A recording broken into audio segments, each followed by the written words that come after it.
I am your host, Cynthia Thomas, a 2014 Southern University alum, all right? Generation Sports provided three $250 scholarships and a Nintendo Switch. EA Sports has also provided game codes to all of the student gamers who register for this event, all right? So we are happy to have you all here for this great event that will be filled with fun and knowledge from experts. And also, I cannot forget to mention, we're going to have a heavyweight panel and some competition going on today, all right? So now we're going to introduce the Southern University Law Center's Chancellor, John Pierre. Good morning. Welcome to the inaugural Southern University Law Center ESports Symposium. We are bringing together career professionals, industry leaders, and gamers to learn about this burgeoning industry. We want to bring together all of the legal, business, and educational opportunities so that people can see how important this industry is to our community and to our students. Therefore, we host a variety of professional development symposiums and timely and in-demand topics. Again, thank you for joining our summit, and we hope that you learn as much as possible about this burgeoning esports industry.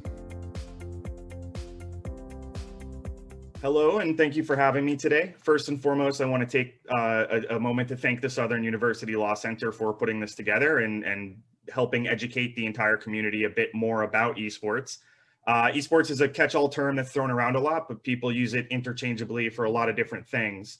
I started in this industry close to a decade ago, originally working in video game development and YouTube and the fun nerd world that you can tell by the toddler's bedroom I live in behind me.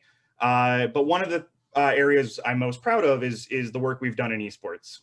So myself and my partner Allison, for quite a while now, we first got into esports from getting really random sob stories in our inbox.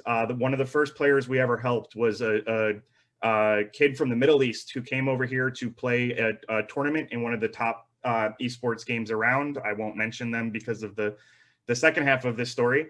But they won a massive prize pool. It was going to change their lives, their families' lives, people's around them lives back home. And instead of getting that payout, their team owner took the money, revoked their visa, and had them deported. So one of the things that was the first to figure out was these player contracts. Every player was being signed, if they even had an agreement, as a contractor. No state in the 50 of them would say these players were contractors. They lived in a team house. They were told to wake up at a certain time of the day. They had to go to the gym. Then they had to go record practice. Then they had to review videos of that practice. Then they had to go on Twitch and stream. Their entire lives, every minute was scheduled and controlled. So the method and manner of control over their job was indisputably that of an employee. Three of the main things that we're concerned about are sponsorship rights, their name and likeness rights, and their overall intellectual property rights.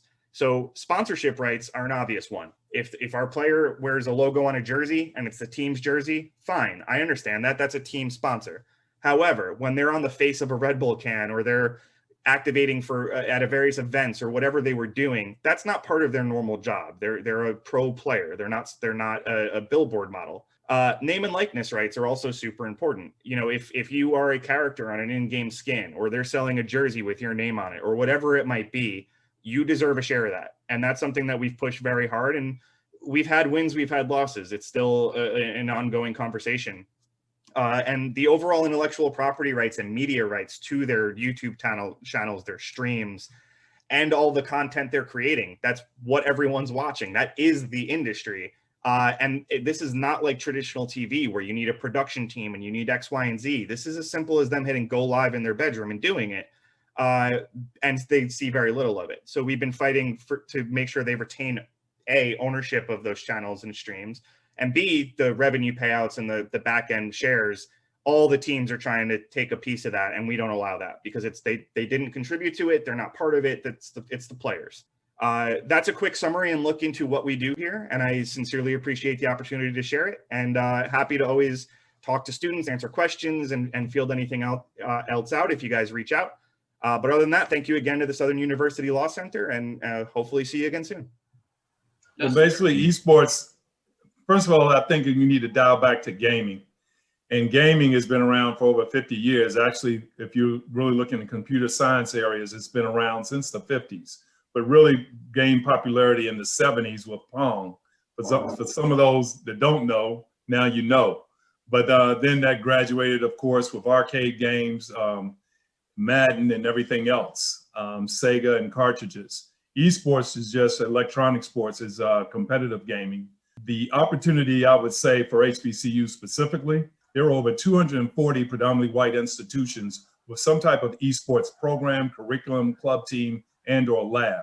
There were 0 HBCUs at that time. So we knew, again, as African Americans, we had a need state and an opportunity. And then the other enlightening piece is that approximately 83% of African Americans 18 to 24 are gaming on a weekly basis versus 72% for general audience, and we represent 2% of the industry.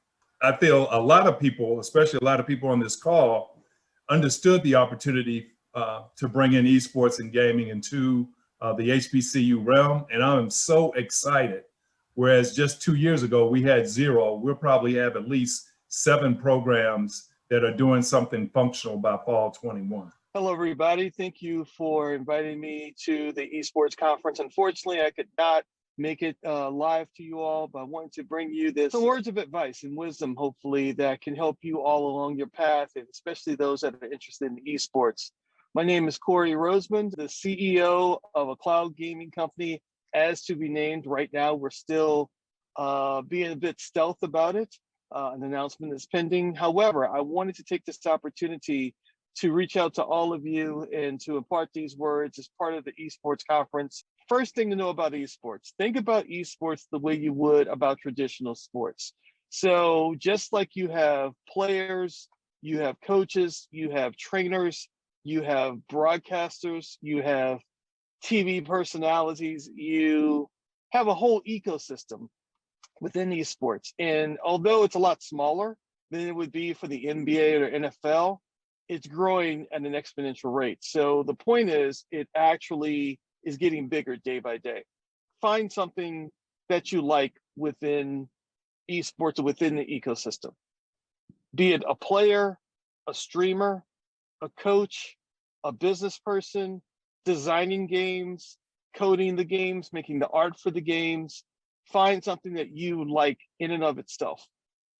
And last but not least, make sure that you are satisfied with the lifestyle it affords you.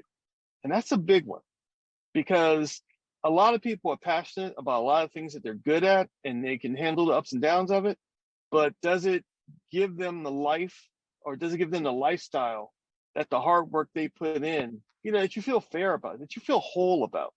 And that's an important one to me. A lot of people may disagree with that one, but I actually believe you got to do something that at the end of the day gets you paid what you want, what you expect to make, and that you feel happy and fulfilled about. And with that, I'd like to thank you for your time to hear me out and some of my pro tips or advice for how you can too be successful in esports. And good afternoon or good morning, whatever time that you're watching this. We have Madden the Yard, and it's brought to you by Generation Esports. I also want to shout out EA for providing game codes to the students. And most importantly, I want to just shout out Southern University Law Center. I'm going to also be here with co-host Chris Turner. What's going on, Seth, man? It's good to be here, man. I was told this was my coming out party, man. So I thank the Law Center for having it. Man, this is Marco and Javon, man, both Southern University students, man. This is going to be a showcase. I'm excited, man. The best out of 5 stuff. I can't wait to get this on and popping. For the quarterback to put some pressure on him, but I don't know what happened there. And that pass off. And if he's taking it to McDonald's, he's going home. McDonald's. Get to see these different types of defenses, and the speed becomes more fluent to you. So it's easier for you to process it in your head. As that's a good pass downfield and touchdown. 16-0. Somebody to pass to, and you have a way to get out of a sticky situation. And I'm seeing a lot of laterals. Well, he achieved it on that one. Look like he's about to score on this one. He's And in he there. broke the defense. What did I say? Good job, Get some Javion. laterals, move the pocket a little bit, and make sure you find the open man. And Tutty And Marco wins that one 16-8. position to go ahead and go on up early in this game. As a dot, it's thrown right there and touchdown. There by Javion. Javion with a dot. He's quarterback is activated in his the quarterback. zone and There we throws go. a nice little dot. Touchdown for Javion as he makes this score tied at 6 apiece. Sitting in prime possession. Another short and distance and laterals it back. He loves runs those across the lateral field, plays. and gets it to go in the middle of the field. What an amazing play call. Laterals it to the side, has his player run back to the middle and throws it right open, and another dot there by Marco. Right up the middle in that heart of that defense, and you can just help but wonder if Javion's feeling like he's losing his sense of touch on this game. As an interception right there, but does it really matter? No, it does not. As Marco takes game 2, 21-7. Yeah, a lot of sweaty palms indeed. And I know if I'm playing right now and I'm in Javion's shoes, I know I would be trying to think of anything that I can do right now to get some offensive points on the board. You're the voice of the SWAC Esports League.